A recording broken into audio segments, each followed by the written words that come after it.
Here is the Writer's Almanac for Thursday, April the 11th, 2019.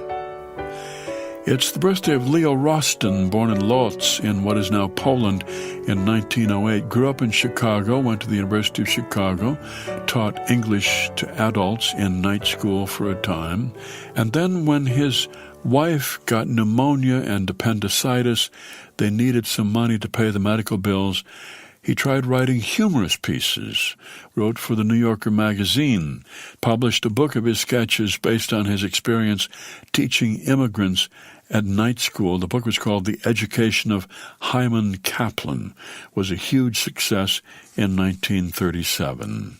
And 30-some years later, wrote another bestseller, The Joys of Yiddish, in which he describes the 20 situations where one could say, "Feh," and the 19 different meanings of "no," including "what's the hurry" and "how are things with you," as well as entries on "oi" and chutzpah and mishmash and many other words in Yiddish.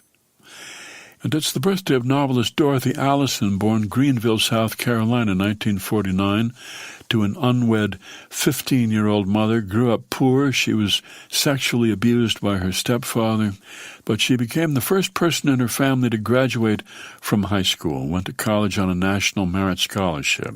In her book of short stories, Trash, she described herself as a cross-eyed, working-class lesbian addicted to violence, language, and hope. Her first novel, Bastard Out of Carolina, was a bestseller in 1992. It's the birthday of the poet Mark Strand, born Summerside, Canada, 1934. It's the birthday of the poet Christopher Smart, born Shipbourne, England, 1722, whose best-known poem is an ode to his beloved cat, Geoffrey, from his longer poem Jubilate Agno, which he wrote while he was locked up in an insane asylum. We don't know if he was actually insane. He underwent some sort of religious conversion, which convinced his friend Samuel Johnson that he was crazy. Johnson said, "My poor friend Smart showed the disturbance of his mind by falling upon his knees and saying his prayers in the street or in any other unusual place." He was sent to the asylum by John Newbery, who was his publisher, his landlord, and his father-in-law. And in the asylum, Christopher Smart wrote a poem to his cat, Geoffrey, which T.S. Eliot said his poem about his cat is to all other poems about cats what the Iliad is to all other poems on war.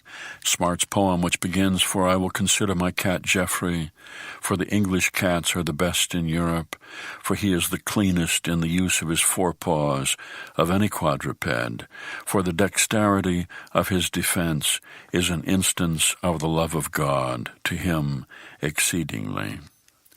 It's the birthday of Marguerite de Navarre, born in Angoulême, France, 1492.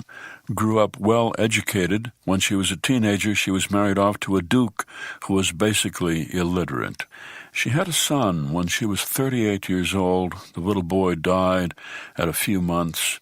Marguerite was so distraught that she wrote The Mirror of the Sinful Soul, which combined her mysticism with her strong ideas for political action within the church.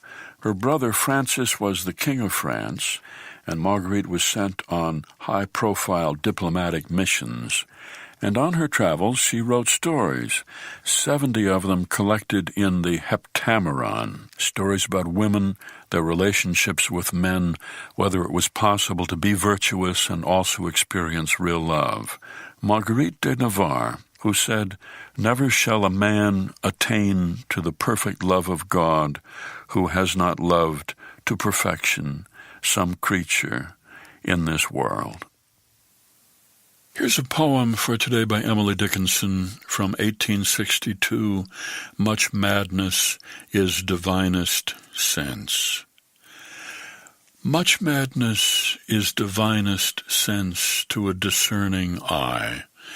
Much sense the starkest madness. 'Tis the majority in this, as all prevail. Assent and you are sane. Demur, you're straightaway dangerous and handled with a chain. Emily Dickinson's poem, Much Madness is Divinest Sense. And that's the Writer's Almanac for Thursday, April the 11th, 2019. Be well, do good work, and keep in touch.